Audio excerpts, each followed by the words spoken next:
భారత్లోని అన్ని ఛానల్స్ ను ఆంధ్రదేశంలో ప్రసారం చేస్తున్న ఏకైక network city cable. Welcome to city cable news బులెటిన్ల ముందుగా హెడ్లైన్స్. వందే భారత్ రైల్లో సిగరెట్ తాగిన ఒక వ్యక్తి, టీసీని నిలదీసిన ప్రయాణికులు. జమ్మూ కాశ్మీర్ను కప్పేసిన మంచు దుప్పటి.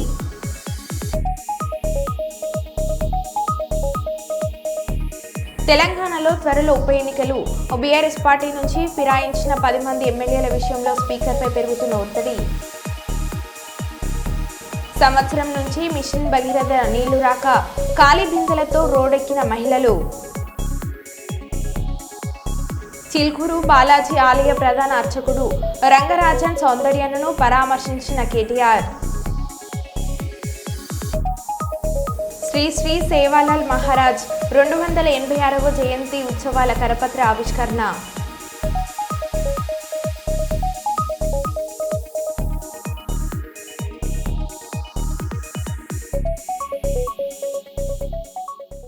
ఇక వివరాల్లోకి వెళ్తే, ఈ లోకంలో సనాతన ధర్మాన్ని పెంపొందించుకునేందుకు అనేక యజ్ఞములు చేయడం జరుగుతుందని ఎయిమ్స్ ఫౌండేషన్ సంస్థ నిర్వాహకులు శ్రీ పరమోజీ బ్రహ్మ శాస్త్రజ్ఞ అన్నారు.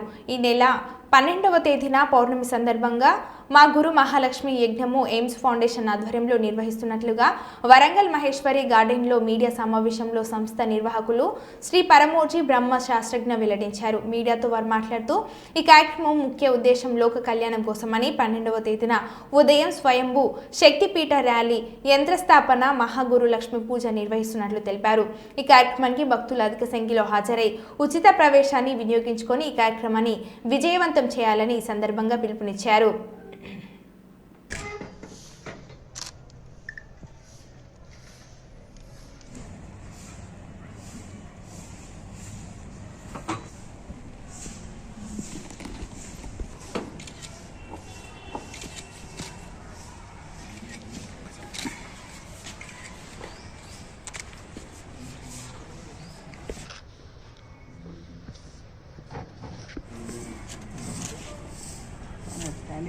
ఆది సనాతన ధర్మాన్ని ప్రోత్సహించే విధంగా, ఆ యొక్క మహిమను మహత్తును తెలియజేసే విధంగా శ్రీ శ్రీ శ్రీ శ్రీ పరమపూజ్య మహాప్రేమావతార స్వయంభూ ఆది పరబ్రహ్మ జయ మహావిభవ శ్రీవారి దివ్యానుగ్రహంతో మాఘ పౌర్ణమి రోజున, అనగా ఫిబ్రవరి 12 తేదీన స్థానిక రాధాకృష్ణ గార్డెన్స్ లోపల మహాలక్ష్మి మహాగురు యజ్ఞము నిర్వహించడం జరుగుతుంది. ఈ యజ్ఞంలో భక్తులు పాల్గొని, అధిక సంఖ్యలో పాల్గొని గొప్పనైనటువంటి పుణ్యాన్ని, భాగ్యాన్ని, అదృష్టాన్ని సొంతం చేసుకుంటారని ఆశిస్తూ ఉన్నాము. ఎయిమ్స్ ఫౌండేషన్ ద్వారా నిర్వహించేటువంటి ఈ కార్యక్రమం లోపల భక్తులు అధిక సంఖ్యలో వివిధ ప్రాంతాల నుంచి పాల్గొననున్నారు. ఇందులో ముఖ్యంగా ఉదయమే స్వయంభూ చైతన్య శక్తిపీఠం యొక్క ర్యాలీ ఉంది. వరంగల్ ప్రాంతం మొత్తంగా హన్మకొండ మీదుగా స్వయంభూ చైతన్య శక్తిపీఠ ర్యాలీ ఉంది. అదేవిధంగా సాయంకాలము శ్రీ ప్రభు పల్లకి సేవ ఉంది. దీని తర్వాత ఇక్కడ పరానాగేంద్రుడు అనేటువంటి మహాయంత్రాన్ని, నల్లరాతితో చేయబడినటువంటి మహాయంత్రాన్ని స్థాపించబోతున్నాము. ఈ యొక్క యంత్ర దర్శనం చేసుకున్న వారికి కాలసర్ప దోషం కానీ ఇతరత్ర ఎట్లాంటి యొక్క దోషాలు ఉన్నా కూడా ఆ దోష నివారణను వారు జస్ట్ దర్శనం ద్వారా అక్కడ పూజా కార్యక్రమాలు నిర్వహించి ఆశీర్వాదాన్ని, అనుగ్రహాన్ని ఆ యంత్రం నుండి పొందవచ్చు. తదనంతరము శ్రీ ప్రభు పల్లకి సేవలో పాల్గొని ఇక్కడ నిర్వహించబోయేటువంటి మహాగురు మహాలక్ష్మి యజ్ఞంలో పాల్గొని కలశ స్థాపన చేసుకొని, కలశ పూజ చేసుకొని, అదేవిధంగా ప్రతి ఒక్కరూ వారి వారి కుటుంబాల పేరున్న పూర్ణాహుతిని సమర్పించవచ్చు. తదనంతరము తీర్థప్రసాదాలు స్వీకరించి మహాగురు వారి యొక్క అనుగ్రహాన్ని, ఆశీర్వాదాన్ని పొందుతారని ఆశిస్తూ ఉన్నాము. ఈ యొక్క కార్యక్రమంలో ఈ యొక్క పౌర్ణమి రోజున వస్త్రదానం చేయడము, అన్నదానం చేయడము, గురుదర్శనం చేసుకోవడము, యజ్ఞయాగాదులు చేయడము అనేటువంటిది అత్యంత ప్రాముఖ్యత కలిగినటువంటి గొప్పనైనటువంటి చర్య. ఇది అత్యంత సనాతనమైనటువంటి శాస్త్రాల ద్వారా ఈ యొక్క తత్వము అనేది మనకు బోధపడుతుంది. కావున భక్తులు ఈ యొక్క కార్యక్రమంలో అధిక సంఖ్యలో పాల్గొని శ్రీ ప్రభుజీ వారి యొక్క అనుగ్రహాన్ని, ఆశీర్వాదాన్ని అందుకుంటారని ఆశిస్తున్నాం. ఈ కార్యక్రమం కంప్లీట్గా ఉచితంగా నిర్వహించబడుతుంది. ఎవరి నుంచి ఎలాంటి ఛార్జీలు తీసుకోబడవు. ఓకేనా? ఎవరైనా మీరు కావాలనుకుంటే వారు సొంతంగా అయినా కలశం తీసుకొచ్చుకొని కలశ పూజ ఇక్కడ జరుపుకోవచ్చు. కావాలనుకున్న వారు ఇక్కడ పూర్ణాహుతి కూడా సమర్పించుకోవచ్చు. గౌరవ మంత్రివర్యులు సీతక్క గారిని, అదేవిధంగా గౌరవ మంత్రివర్యులు కొండా సురేఖ గారిని, అదేవిధంగా స్థానిక ఎమ్మెల్యే వారిని కూడా ఈ యొక్క కార్యక్రమానికి మేము ముఖ్య అతిథులుగా ఆహ్వానించడం జరిగింది. వారు వచ్చి ఈ కార్యక్రమాన్ని మరింత ఆనందోపేతం చేస్తారని చెప్పి మేము చాలా హృదయపూర్వకంగా ఆశిస్తూ ఉన్నాము. వారి చేతుల మీద ఇక్కడ శంకుస్థాపన కార్యక్రమం చేస్తారని కూడా, నాగయంత్రాన్ని శంకుస్థాపన చేస్తారని కూడా మేము ఆశ. బంజారాల ఆరాధ్య దైవం సంత్ శ్రీ శ్రీ సేవాలాల్ మహారాజు 286వ జయంతి ఉత్సవాల కరపత్ర ఆవిష్కరణ. సేవాలాల్ మహారాజ్ జయంతి ఫిబ్రవరి 15న ప్రభుత్వ సెలవు దినంగా ప్రకటించాలి. 10 కోట్ల రూపాయల నిధులు కేటాయించాలి. సేవాలాల్ సేన నేడు శనిగాపురం సేవాలాల్ మహారాజ్ ఆలయ ప్రాంగణంలో సేవాలాల్ సేన జిల్లా అధ్యక్షులు గుగ్లోత్ నందులాల్ నాయకత్వం అధ్యక్షతన జరిగిన కార్యక్రమంలో ముఖ్య అతిథిగా పాల్గొన్న రాష్ట్ర కో కన్వీనర్ సేవాలాల్ వెంకన్న నాయక్ మాట్లాడుతూ సేవాలాల్ సేన ఆధ్వర్యంలో ఫిబ్రవరి 15న జిల్లాలోని 18 మండలాల్లో సేవాలాల్ మహారాజు 286వ జయంతి వేడుకలు భోగ్ బండారాలో కార్యక్రమం నిర్వహిస్తున్నామని, దానికి సంబంధించిన కరపత్రాలను నేడు ఆవిష్కరించడం జరిగిందని అన్నారు. తెలంగాణ రాష్ట్రం కంటే ముందు నుంచి ఒకటే డిమాండ్ చేస్తా ఉన్నాము. మరి ప్రభుత్వాలు మారుతున్నాయి, కానీ మా గిరిజనులకు ఇచ్చిన హామీలు నెరవేరడం లేదు. మేము ఏమి గొంతెమ్మ కోరికలేం కోరట్లేదు. మేము అన్ని మతాలకు, అన్ని పండుగలకు ఏదైతే మీరు సెలవులు ఇస్తా ఉన్నారో, ఏదైతే గౌరవిస్తూ ఉన్నారో, ఏదైతే డబ్బులు కేటాయిస్తూ ఉన్నారో, మరి మా యొక్క లంబాడీల ఆరాధ్య దైవం ఈ రాష్ట్రంలో 45 లక్షల పైగా మేము జనాభా ఉన్నాం లంబాడీలుగా, బంజారాలుగా. మరి మా యొక్క బంజారా ఆరాధ్య దైవం అయినటువంటి సేవాలాల్ మహారాజ్ జయంతి ఫిబ్రవరి 15వ తారీఖున మీరు ఖచ్చితంగా ప్రభుత్వ సెలవు దినంగా ప్రకటించి మీరు ఆ క్యాలెండర్లో ప్రకటించాలని, మరి ఆ రోజు ప్రకటిస్తేనే చాలామంది మా యొక్క విద్యార్థులకు, మేధావులకు, చదువుకున్న వాళ్ళందరికీ కూడా అర్థమవుతుంది. కానీ మామూలుగా మీరు క్యాజువల్ హాలిడేగా ఇస్తూ ఉన్నారు. అది కాకుండా ప్రభుత్వము అధికారికంగా ప్రభుత్వ సెలవు దినంగా ప్రకటించాలని చెప్పేసి సేవాలాల్ సేనగా మేము డిమాండ్ చేస్తూ ఉన్నాము. ఇక్కడ ఉన్నటువంటి గిరిజన మంత్రులు, ఎమ్మెల్యేలు, మరి ఎంపీలు అందరూ కూడా ముఖ్యమంత్రి గారిని అభ్యర్థించాలి. మీరు జయంతి సెలవు తీసుకొచ్చే విధంగా ప్రయత్నం చేయాలని చెప్పేసి మేము డిమాండ్ చేస్తూ ఉన్నాం. జై సేవాలాల్, జై సేవాలాల్, జై సేవాలాల్, జై సేవాలాల్. జయప్రదం చేయండి సేవాలాల్ మహారాజ్ జయంతి వేడుకలను. జయప్రదం చేయండి సేవాలాల్ మహారాజ్ 286వ జయంతి వేడుకలను. జై సేవాలాల్ సేన, జై సేవాలాల్ సేన, జై సేవాలాల్ సేన, జై సేవాలాల్ సేన. వర్ధిల్లాలి భూక్య సంజీవన నాయకత్వం, వర్ధిల్లాలి భూక్య సంజీవన నాయకత్వం. అధ్యక్షులు నందులాల్ నాయక్ గారు అధ్యక్షతన జరిగిన ఈ కార్యక్రమంలో రాష్ట్ర నాయకులు సురేష్ నాయక్ గారు, అలాగే జిల్లా ప్రధాన కార్యదర్శి రాంబాబు నాయక్ గారు, జిల్లా కార్యదర్శి నరేందర్ నాయక్ గారు, మహిళా సేన జిల్లా అధ్యక్షురాలు స్రవంతి మోహన్ గారు, సుమన్ గారు, అలాగే నరేష్ గారు పాల్గొనడం జరిగింది. సేవాలాల్ మహారాజ్ 286వ జయంతి ఉత్సవాలను సేవాలాల్ సేన ఆధ్వర్యంలో ఈ జిల్లాలో ఉన్నటువంటి 18 మండలాల్లో, అన్ని మండల కేంద్రాల్లో మా యొక్క మండల అధ్యక్షులచే ఘనంగా ఈ యొక్క జయంతి ఉత్సవాలను 15వ తారీఖు ఒకే రోజున నిర్వహించాలని పిలుపునిస్తూ ఉన్నాం. అదేవిధంగా అసలు సేవాలాల్ జయంతి గురించి అందరికీ తెలియాల్సిన విషయం ఏంటంటే, సేవాలాల్ మహారాజ్ జయంతిని చేసుకోవాలని చెప్పేసి, జయంతి జరపాలని చెప్పేసి చాలామందికి అవగాహన లేదు. చాలామంది ఏదో మేమే జయంతి చేస్తున్నాం, మేమే జయంతి తీసుకొస్తున్నామని తల్లిబొల్లి మాటలు చెప్తా ఉన్నారు. కానీ అసలు జయంతి విషయం ఏంటంటే, మేము లంబాడి హక్కుల పోరాట సమితిగా ఉన్నప్పుడు మా సంజీవ్ నాయక్ గారు 2009లో ఆమరణ నిరాహార దీక్ష చేసినప్పుడు తండాల పంచాయతీ గురించి నిరాహార దీక్ష ఎమ్మెల్యేగా ఉన్నటువంటి మాలోత్ కవిత, కాంగ్రెస్ ప్రభుత్వంలో ఉన్న ఎమ్మెల్యే మాలోత్ కవిత, అదేవిధంగా కేంద్ర మంత్రిగా ఉన్న బలరాం నాయక్, అప్పుడు ఈ యొక్క గుడి మీద గొడవ జరిగినప్పుడు అప్పుడు డిఎస్పీగా ఉన్న రమాదేవి మా మీద ఎన్నో కేసులు, ఆబండాలు కేసులు గురి చేసినా కూడా ఇక్కడ గుడి నిర్మించి తీరుతామని చెప్పేసి ఆ రోజు కొబ్బరికాయ కొట్టినటువంటి కవిత గారు, మరి అప్పటి నుంచి దానికన్నా ముందు నుంచి మేము జయంతి చేస్తూ ఉన్నాం. చాలామంది తెలంగాణ రాష్ట్రం ఏర్పడిన తర్వాత జయంతి చేస్తూ ఉన్నాం, అది కరెక్ట్ కాదు. మేము తెలంగాణ రాష్ట్రం కంటే ముందే జయంతి ఇప్పటి వరకు నిర్వహిస్తూ ఉన్నాం. సేవాలాల్ సేనగా మేము డిమాండ్ చేసేది ఏంటంటే, గత ప్రభుత్వం ₹1 కోటి నిధులు కేటాయించింది, కానీ అది నియోజకవర్గాల వారీగా 4 లక్షల రూపాయలు జనాభా ప్రాతిపదికన ఇచ్చింది. కానీ ఇప్పటి వరకు ఎమ్మెల్యేలనే బాస్గా చేసి దానిపైన అదమాయిషీ హక్కు ఎమ్మెల్యేలకి ఒప్పచెప్పింది. ఆ ఎమ్మెల్యేలు ఏం చేస్తూ ఉన్నారంటే వచ్చిన డబ్బులని మొత్తం స్వాహా చేసి మరి ఎవరికి రూపాయి ఇవ్వకుండా మేము డిమాండ్ చేసేది ఏంటంటే ఎవరైతే ఈ నియోజకవర్గంలో ఏ మండలంలో ఘనంగా జయంతి నిర్వహిస్తారో వారందరికీ కూడా సమానంగా వచ్చే నిధులు కానీ అది సమానంగా అందరికీ ఇవ్వాలని చెప్పేసి డిమాండ్ చేస్తూ, అదేవిధంగా గత సంవత్సరం మరి కాంగ్రెస్ ప్రభుత్వం వచ్చినప్పుడు రేవంత్ రెడ్డి గారు స్వయంగా బహిరంగ సభలో మేము గత ప్రభుత్వం ₹1 కోటి ఇస్తే మేము 2 కోట్ల నిధులు కేటాయిస్తామని చెప్పేసి బహిరంగ చెప్పారు. కానీ ఇంతవరకు ఆ 2 కోట్ల నిధులు కేటాయించలేదు. అదే ₹1 కోటి ఇంతవరకు రిలీజ్ కాలేదు. మరి ఇప్పుడున్న ఎమ్మెల్యేగా మురళీ నాయక్ గారిని మేము రిక్వెస్ట్ చేస్తూ ఉన్నాం, గత ప్రభుత్వం గత ఎమ్మెల్యే చేసిన తప్పును మీరు చేయొద్దు. మీకు ఏదైతే అధికారికంగా జయంతి నిధులు వస్తాయో అది ఎవరైతే జయంతి చేస్తారో వారందరికీ ఖచ్చితంగా మీరు ఇవ్వాల్సిందే అని చెప్పేసి మేము అభ్యర్థిస్తున్నాము. అలాగే ఈసారి జయంతి వేడుక మహబూబాబాద్ జిల్లా కేంద్రంలో దేశ రాజధాని ఢిల్లీలో బీజేపీ విజయాన్ని హర్షిస్తూ మానుకోటలో బాణసంచ పేల్చి మిఠాయి పంపిణీ చేస్తూ సంబరాలు చేశారు. అనంతరం బీజేపీ రాష్ట్ర కార్యవర్గ సభ్యులు యాప సీతయ్య, మాజీ జిల్లా రామచంద్రరావు మాట్లాడుతూ నీతి, నిజాయితీ, నిబద్ధత కలిగిన భారతీయ జనతా పార్టీని ఢిల్లీ ప్రజలు అఖండ మెజార్టీతో గెలిపించినందుకు ప్రత్యేక కృతజ్ఞతలను తెలియజేశారు.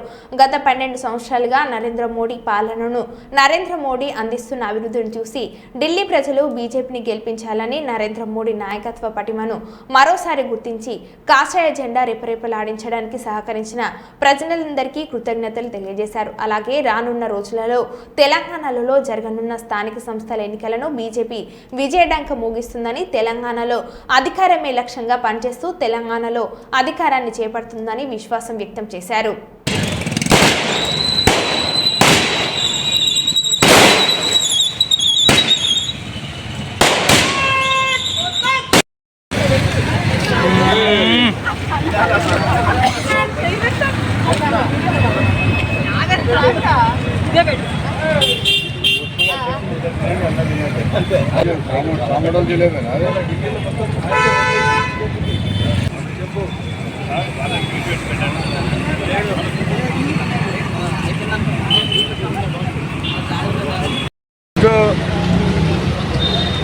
ఏదైతే ఢిల్లీ అసెంబ్లీ ఎన్నికలో ఈరోజు రిజల్ట్ ఆవిర్భవించడం జరిగింది.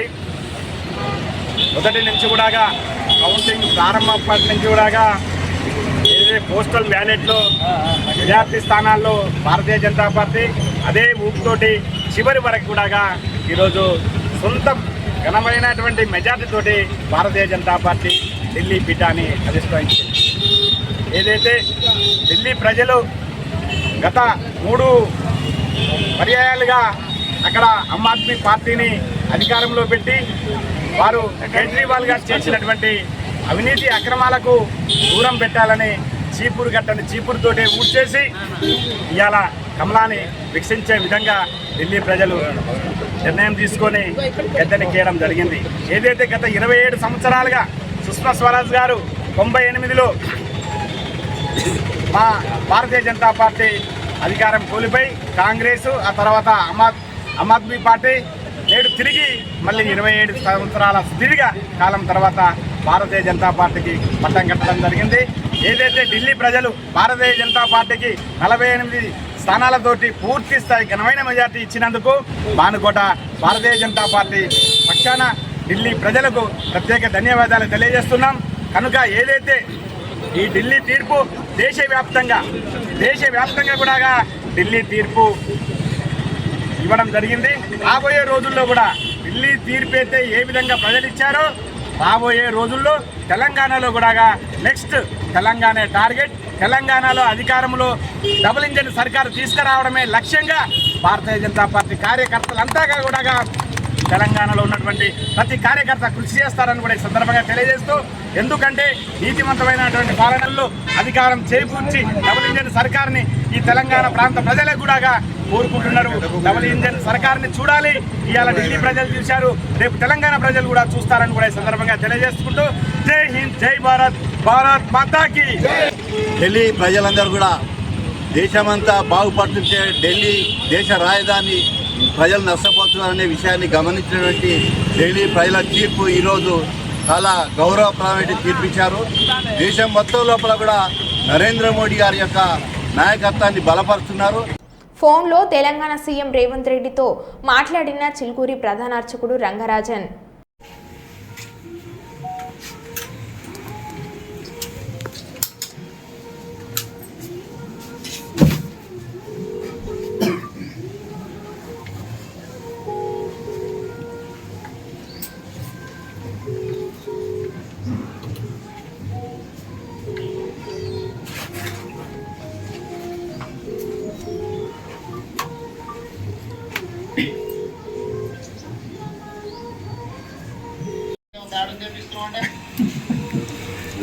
అదే నాకు తెలిసి నేను వచ్చిన ఒక్కసారి అయ్యగారితో మాట్లాడు. నమస్తే సార్. నమస్తే సార్. క్షేమంగా ఉన్నాము, మీరందరూ కూడా క్షేమంగా ఉండాలి. ఇది ఒక చెప్పడం ఏం సార్, మీరు ఉన్నారు, రక్షిస్తున్నారు, పోలీసు వ్యవస్థ బ్రహ్మాండంగా పనిచేస్తున్నది. మాకేమైందంటే it is a shocking thing sir for me. Imagine sir, imagine నా స్వయం సెన్సెస్కి రావడానికే చాలాసేపు పట్టింది sir. And then I have to recover and then we took that initiative. తర్వాత పోలీస్ అయితే ఎక్సలెంట్గా they have taken it up. And ఇది ఒక నెట్వర్క్ని sir. You need not worry. Sir. I will take stringent action. Thank you, sir. ఏదైనా ఉంటే కూడా immediate గా మా ఎమ్మెల్యే గారికి చెప్పంపినా ఇది చేసిన సార్. నేను ఇమ్మీడియట్ గా చెప్తాను. కమిషనర్ గారికి కూడా నేను ఇన్స్ట్రక్షన్ ఇస్తాను. Thank you sir. ఈ విల్ లుక్ ఆఫ్టర్ ఏం సమస్య ఉన్నా ఏదైనా ఉన్నా చేస్తారు. ఏం ఇది ప్రెజర్ తీసుకోవాల్సిన అవసరం లేదు. స్వామివారి యొక్క ఆశీర్వాదంతోనే మీరు ఆ రోజు పాదయాత్ర వెళ్తూ ఉండగా ఆశీర్వాదం పొందారు. అవును సార్, అవును అవును సార్, అవును సార్, అవును సార్. వస్తాను నేను ఒకసారి వీలు చూసుకొని మందిరానికి కూడా వస్తాను. రండి సార్, రండి. స్వామివారు జాగ్రత్తగా ఉండండి. ఏదైనా విషయం ఉంటే ప్రభుత్వం మీకు పూర్తిగా సహకారంగా ఉంటుంది. Thank you sir. నమస్తే సార్. నమస్తే సార్. ఓకే ఓకే, నమస్తే నమస్తే. రైట్. భూపాల్పల్లి జిల్లా కాటారం మండలంలోని నాస్తూర్పల్లి అడవుల్లో పెద్ద పులి సంచారం కలకలం రేపింది. మహదేవ్పూర్ రేంజ్ పరిధిలోని అడవుల్లో పెద్ద పులి సంచరిస్తున్నట్లు గుర్తించారు. పలు చోట్ల పెద్ద పులి అడవులు కనిపించడంతో భయాందోళనకు వ్యక్తమవుతున్నారు. నాస్తూర్పల్లి గ్రామానికి చెందిన వెంకటి అనే వ్యక్తి తన పశువుల కోసం అడవిలోకి వెళ్లి వస్తుండగా మహదేవ్పూర్ దిశగా వెళ్తున్న పెద్ద పులి కనిపించిందని స్థానికులు అంటున్నారు. కొందరు అడవి శాఖ అధికారులకు సమాచారం ఇవ్వగా డిప్యూటీ రేంజర్ రాజేశ్వర్ ఆధ్వర్యంలో అధికారులు సిబ్బంది అడవిలోకి వెళ్లి చూశారు. పలు చోట్ల పులి పాదముద్రలు కనిపించాయి. దీంతో పులి ఎప్పుడు వచ్చింది, ఎటు వెళ్ళింది అటవీ శాఖ అధికారులు అన్వేషిస్తున్నారు. ప్రజలు అడవిలోకి వెళ్లొద్దంటూ సూచిస్తూ దండోర వేయిస్తున్నారు.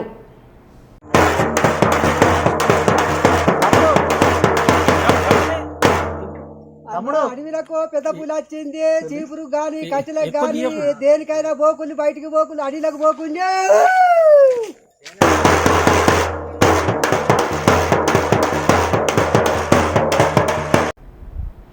తెలంగాణ రాష్ట్ర ప్రభుత్వం ప్రతిష్టాత్మకంగా నిర్మించిన కులగణన రిపోర్టులో బలహీన వర్గాల జనాభాకి సంబంధించిన సమాచారం అశాస్త్రీయంగా ఉంది. బీసీలకు జరుగుతున్న నష్టాన్ని, అన్యాయాన్ని లోక్సభ ప్రతిపక్ష నేత కాంగ్రెస్ పార్టీ మాజీ అధ్యక్షులు రాహుల్ గాంధీకి లేఖ ద్వారా తెలియజేస్తున్నానని బీసీ జాత్ రాష్ట్ర చైర్మన్ డాక్టర్ తిరునా హరిశేషు వివరించారు. వివిధ కుల సంఘాలు, జేసీ సంఘాల నాయకులతో హన్మకొండ హరిత కాకతీయ హోటల్లో మీడియా సమావేశం నిర్వహించిన శేషు రాష్ట్ర ప్రభుత్వం ఇటీవల విడుదల చేసిన కులగణన రిపోర్టులలో బీసీల కులగణనకి సంబంధించిన సమాచారం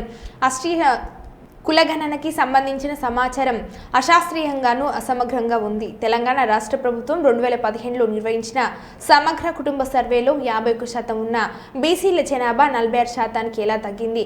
1.88 కోట్లుగా ఉన్న బీసీల జనాభా 1.6 కోట్లకు బీసీల జనాభా 1.64 కోట్లకు ఎలా తగ్గిందో సరైన ప్రభుత్వం వివరణ ఇవ్వడం లేదని అన్నారు.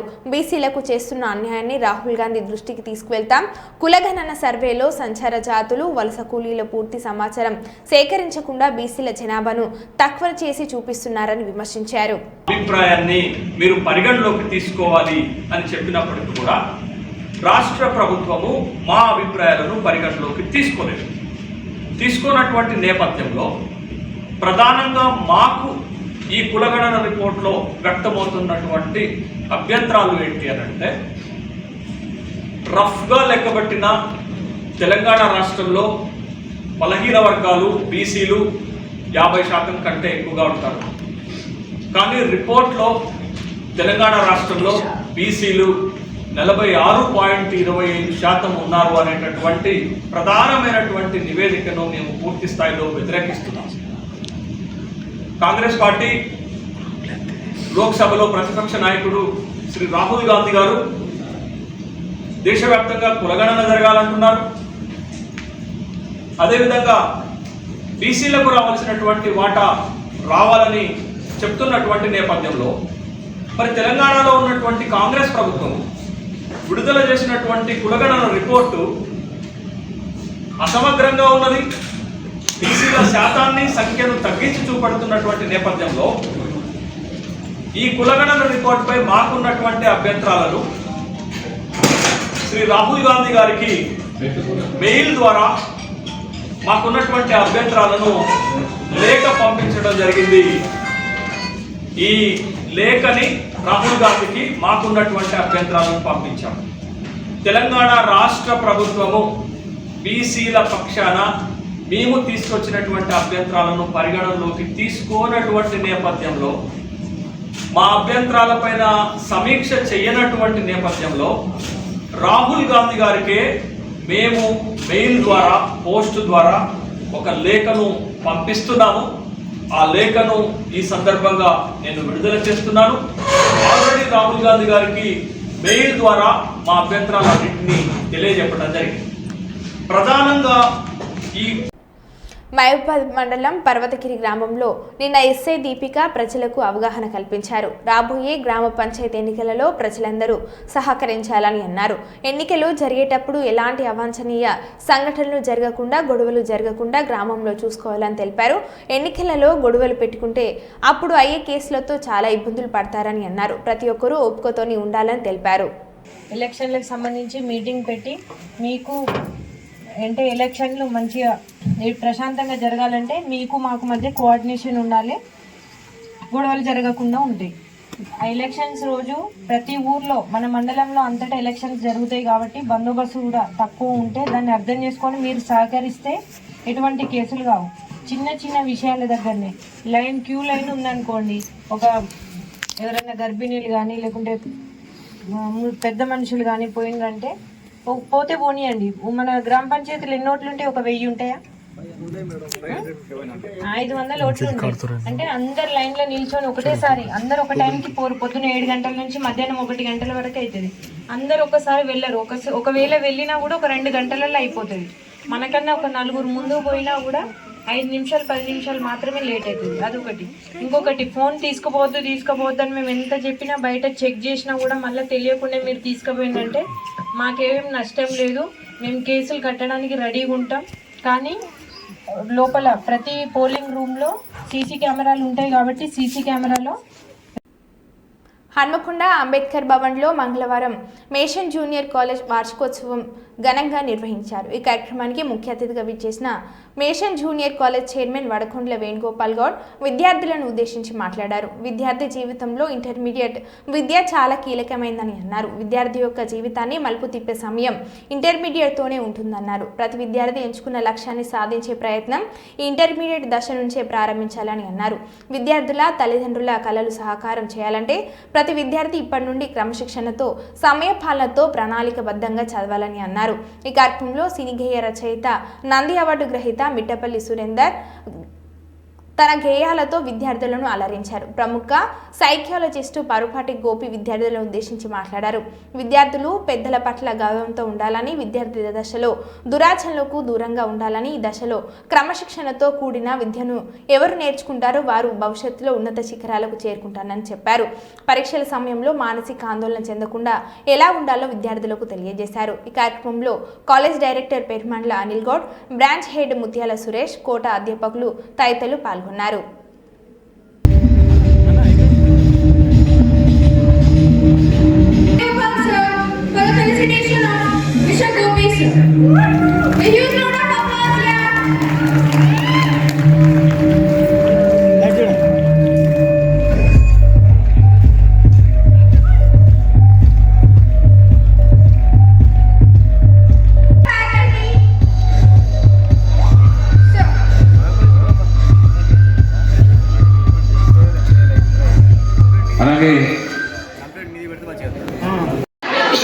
Motion junior college annual day celebrations ఘనంగా జరుగుతున్నవి.